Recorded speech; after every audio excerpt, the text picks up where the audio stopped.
Dalam melakukan unjuk kerjanya, ada faktor-faktor yang dikatakan sebagai faktor yang memperkaya ataupun mendorong dengan luar biasa kinerja sebuah tim. Aspek apa saja? 1. Pemikiran.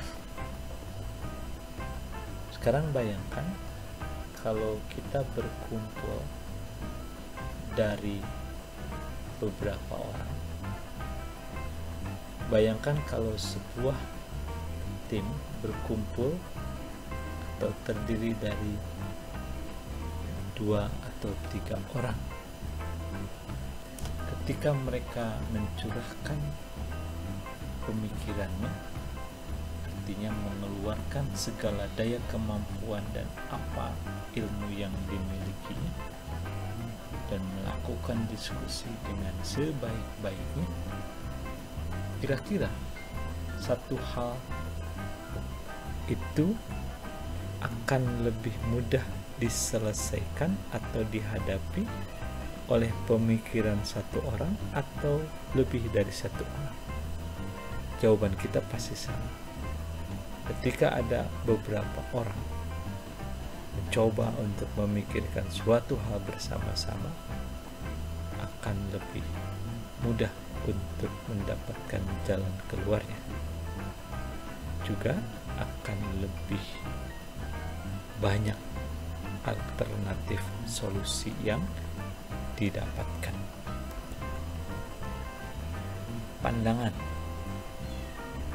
itu wawasan, cara melihat sesuatu hal, cara melihat seseorang.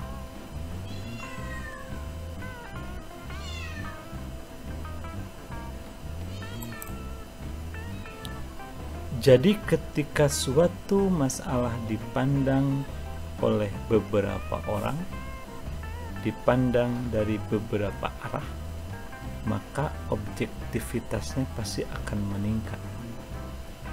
Bagaikan kita memandang bola, tidak cukup hanya dipandang dari arah depan saja. Karena kalau dari arah depan, bisa jadi yang terlihat hanya sebuah lingkaran. Kalau kita pandang dari beberapa arah, atas, bawah, kiri, kanan, depan, belakang, akan lebih jelas nanti hasil akhirnya seperti apa.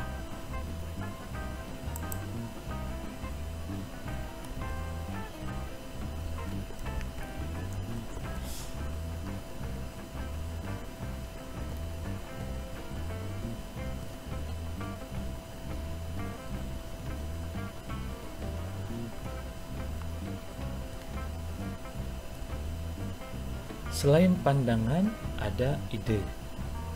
Ya, ini kaitan yang pemikiran juga sama. Ide juga sama ya. Ketika kita berkumpul beberapa orang, maka biasanya akan ada muncul ide kolaborasi bersama-sama. Energi juga lebih kuat, lebih saling bisa menambah atau recharge lah ya. Kalau ada seorang misalnya, kalau hanya seorang yang melakukan, ketika capek ya udah berhenti. Tapi kalau beberapa orang kan bisa saling, istilahnya kita mengatur lah jadwal kita seperti apa. Waktu juga sama. Jadi bisa menjadi faktor yang bisa memperkaya kinerja sebuah tim. Sumber daya banyak, baik sumber daya manusia, sumber daya finansial, sumber daya pemikiran tadi sudah ya. Nah, jadi sumber daya yang telah kita pelajari sebagai bagian dari organisasi juga akan menentukan. Nah, ini yang menjadi kunci. Jadi kemampuan kita untuk brainstorming, kita urun rembuk, kita berkumpul, kemudian kita diskusi, mengeluarkan segala pemikiran, pendapat, ide dan sebagainya secara bersama-sama, Ini akan membedakan tim dengan grup lainnya. Jadi kualitas tim akan sangat punya kaitan yang erat dengan kebiasaan atau kemampuan tim tersebut melakukan brainstorming. Ya, jadi diskusi, kemudian ya kalau perlu dengan berdebat dan sebagainya tidak apa-apa kalau memang tujuannya untuk mendapatkan hasil ataupun output yang lebih baik. Dengan kemampuan brainstorming tadi, tim bisa bersinergi dengan sebaik-baiknya.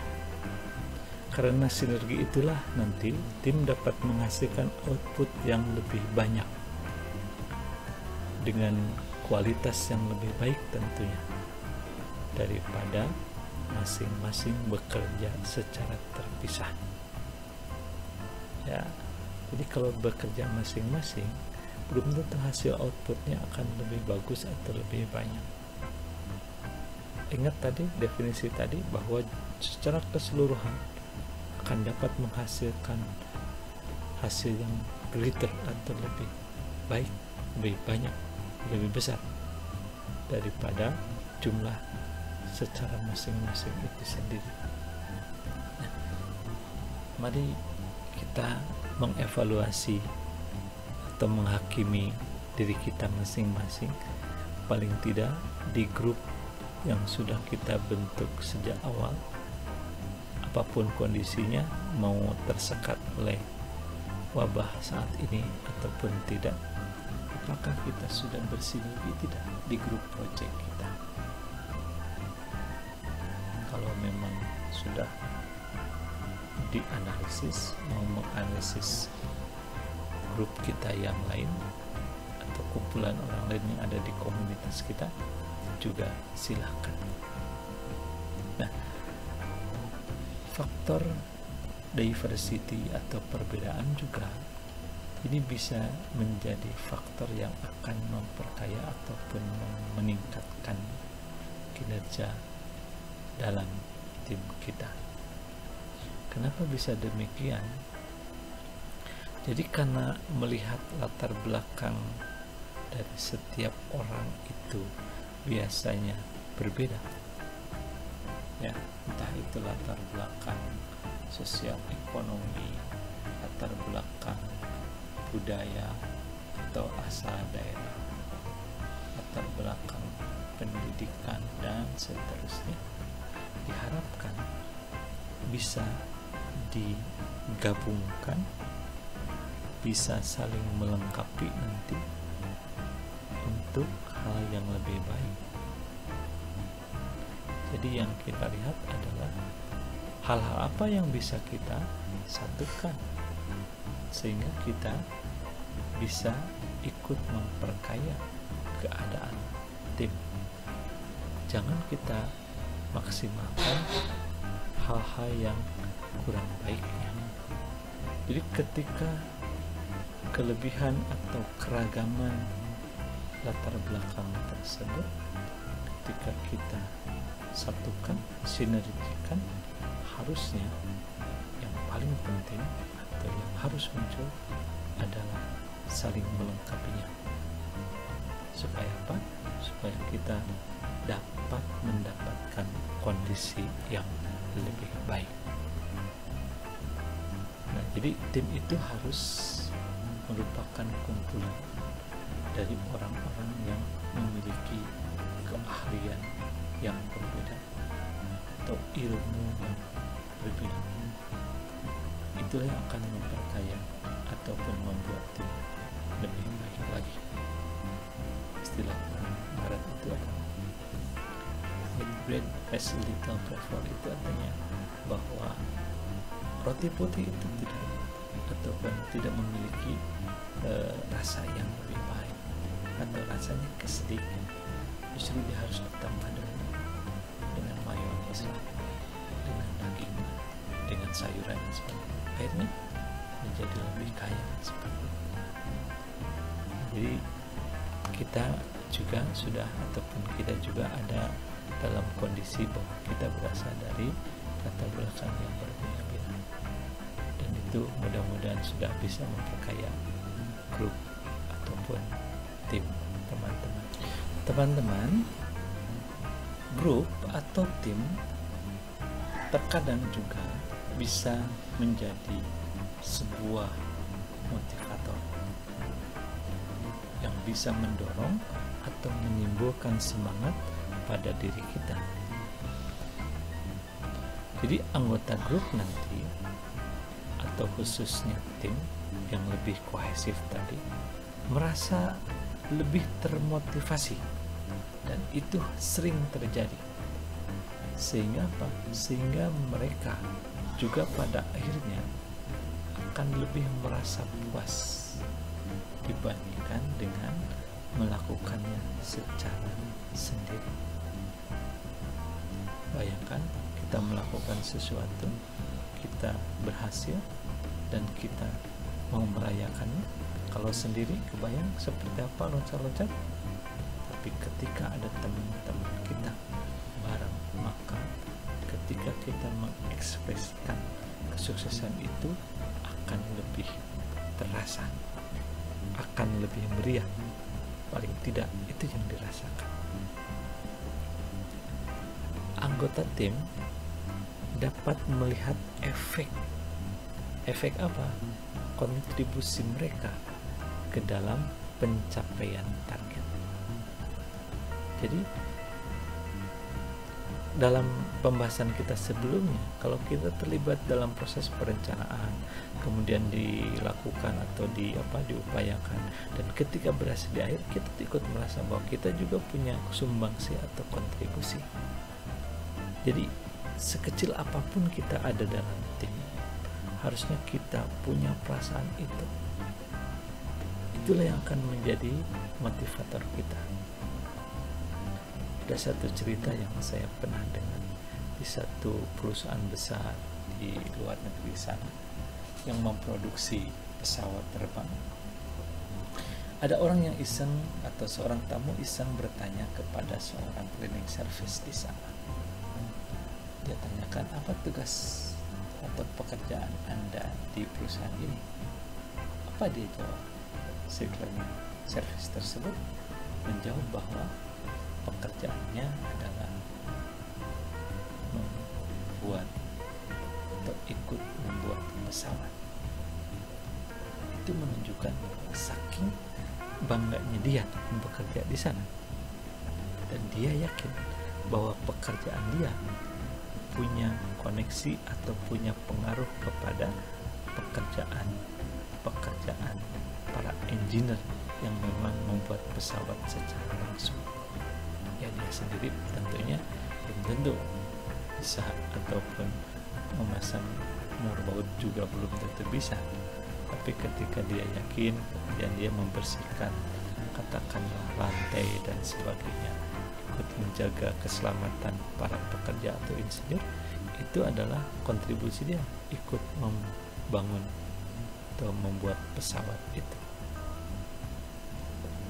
Nah, selain itu, karena tim itu juga menyediakan sarana ataupun media untuk berinteraksi sosial untuk para anggotanya di dalam, ini juga bisa menjadi motivatif. Ini juga bisa menjadi motivator bagi seseorang untuk bisa bekerja dengan lebih nyaman, lebih optimal. Karena apa? Karena akan ada sarana untuk bisa mengatasi tekanan-tekanan pekerjaan yang diterimanya. Ya, sharing dengan teman yang juga tahu kondisi perusahaan, tahu kondisi pekerjaan, ataupun tahu kondisi bagaimana sesuatu dilakukan, itu akan lebih memudahkan seseorang untuk bisa berdiskusi ataupun bisa mengeluarkan unek-uneknya. Poin ketiga, termotivasi karena apa?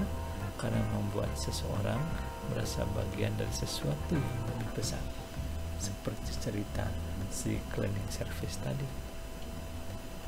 Jadi sekarang ditanya, ataupun kalau kita lihat di gedung statistika, kalau ada yang juga rutin membantu kita sehari-hari membersihkan gedung statistika yang kita cintai. Kemudian ditanya, apakah tugas bapak atau ibu di sini?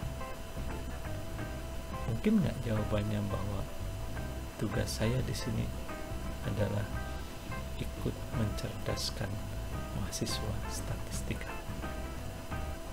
Kalau jawabannya sudah begitu, berarti komunitas statistika di Jatinangor itu sudah sebuah tim yang sangat sempurna. Walaupun bisa jadi jawabannya tidak akan sampai di sana.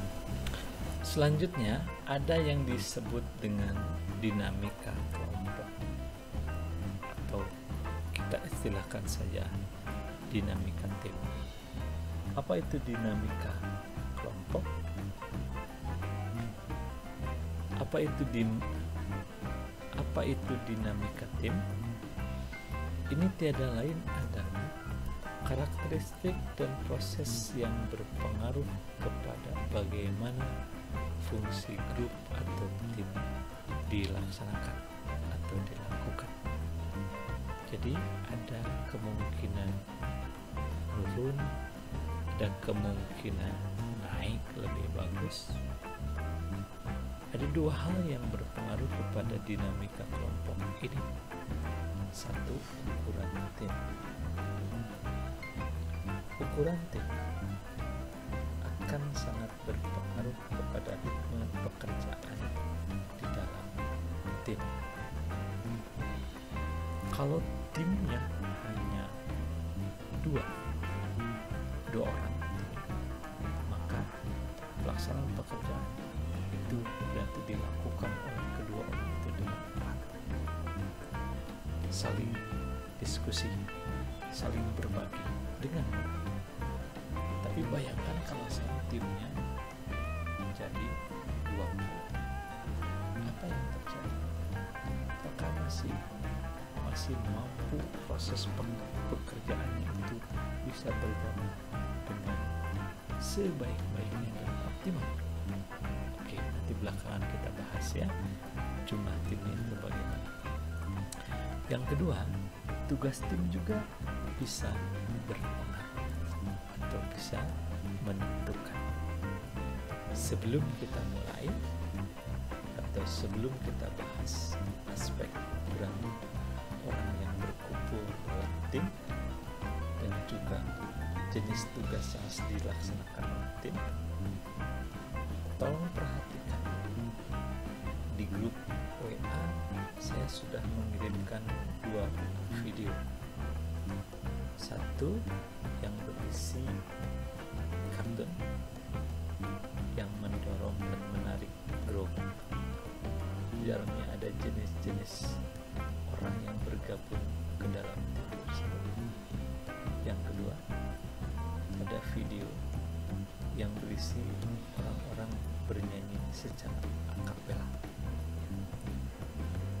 Apa yang harus teman-teman lakukan sebagai tugas pertama ini? Tolong dipelajari dan dikaji bagaimana spirit, poin-poin apa saja yang bisa dijadikan pembelajaran berharga dari kedua video ini terkait dari aspek tim atau kerjasama. Ya, silahkan dibuka videonya bagaimana telah saya kirim di grup WA kelas pengantar manajemen.